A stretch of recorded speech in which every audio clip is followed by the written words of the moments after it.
Curăță-ne, Doamne, casa și masa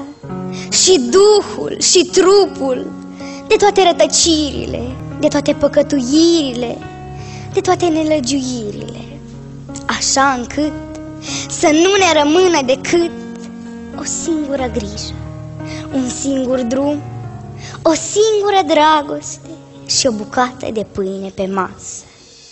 Izbăvește-ne, Doamne, de străvechiul nostru blestem, de a porni peste tot și a nu ajunge nicăieri, de a încărca mai mult decât putem duce, de le începe pe toate și a nu duce nimic până la capăt. Scoală-ne, Doamne, în zori și trimite-ne la muncă, la munca aceea care nu atât pentru Tine, cât pentru aproapele Tău, nu atât pentru trup, cât pentru suflet. Dăruiește-ne o zi bună, cu spor și hărnicie, așa încât spre seară,